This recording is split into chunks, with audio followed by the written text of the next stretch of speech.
Colombia, segunda mitad del siglo XX, desde 1946 hasta 1954. El 9 de abril de 1948, Bogotá fue la sede de la Cuarta Conferencia Internacional Americana que suscribió el Tratado Americano de Soluciones Pacíficas, conocido también como Pacto de Bogotá, y la cual creó la Organización de Estados Americanos, que reemplazó a la Unión Panamericana. En dichos tratados, los países americanos se comprometieron a resolver sus conflictos por formas pacíficas, y los Estados Unidos, por medio de su principal delegado, George Khaled Marshall, promovían un acuerdo que uniera a los países americanos en contra del comunismo. Paralelo a la celebración de dicha conferencia, se desarrollaba también un Congreso Latinoamericano de Estudiantes en el cual participaba Fidel Castro y otros.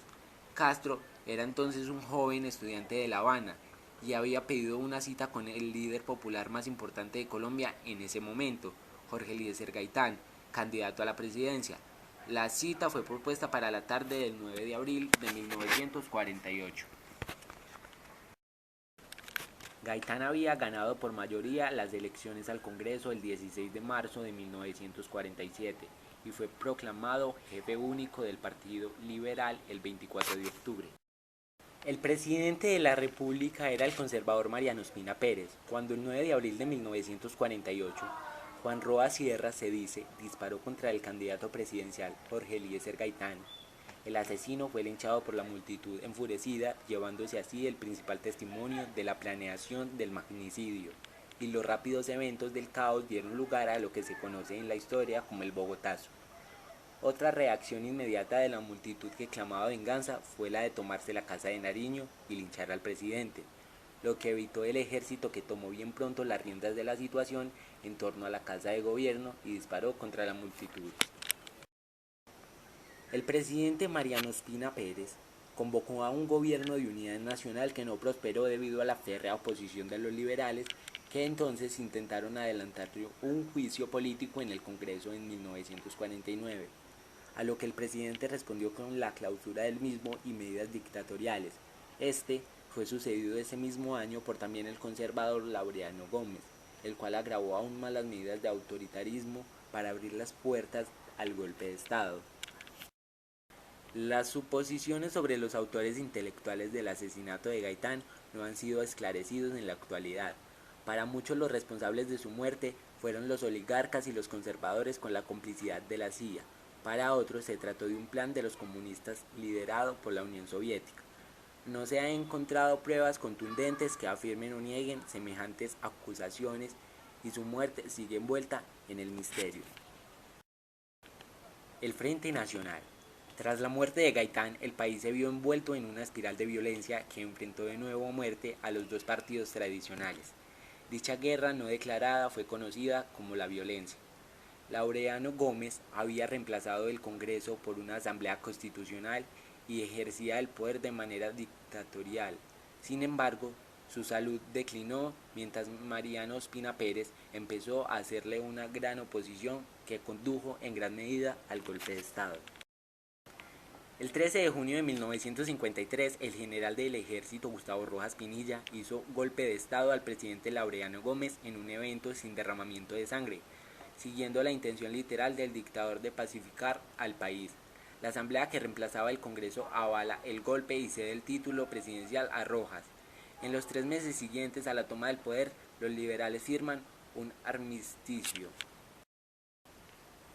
El 3 de agosto de 1954 logra que la Asamblea Constituyente, compuesta en su mayoría de conservadores liderados por Ospina Pérez, lo reelijan presidente hasta 1958, mientras da por primera vez la posibilidad de que las mujeres puedan votar, derecho que ejercieron ese mismo año. El 13 de junio de 1954, el presidente Rojas inauguró la televisión en Colombia, para lo que trajo técnicas de Cuba, Alemania y Estados Unidos. El 9 de enero de 1955, Rojas anuncia la formación de un nuevo partido al que llamó Movimiento de Acción Popular, lo que recibió la oposición de los partidos tradicionales y abrió el camino a una alianza en su contra.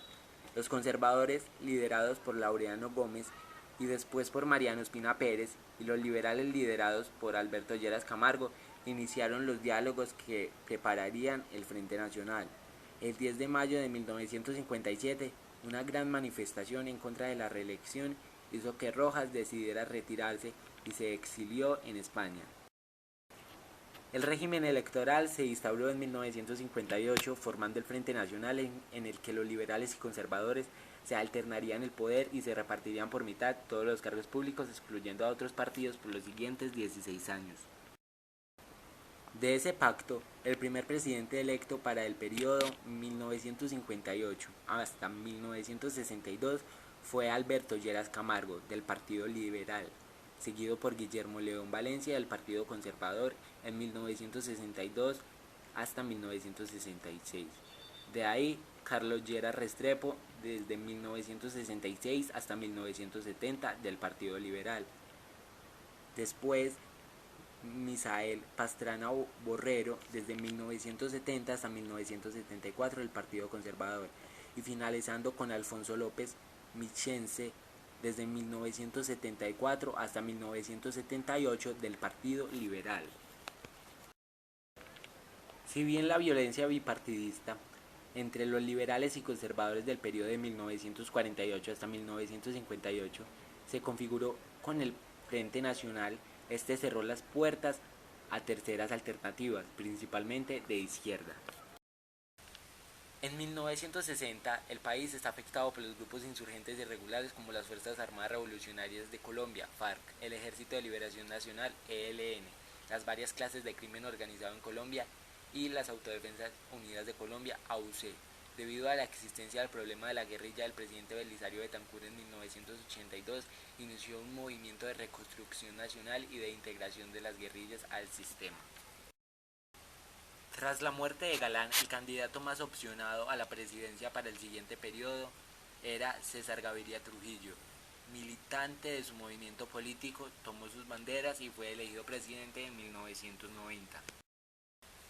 En 1994 llegó al poder Ernesto Samper Pizano, también del Partido Liberal, como su antecesor, cuyo gobierno fue salpicado por el escándalo de los dineros calientes, provenientes del cartel de Cali en su campaña presidencial.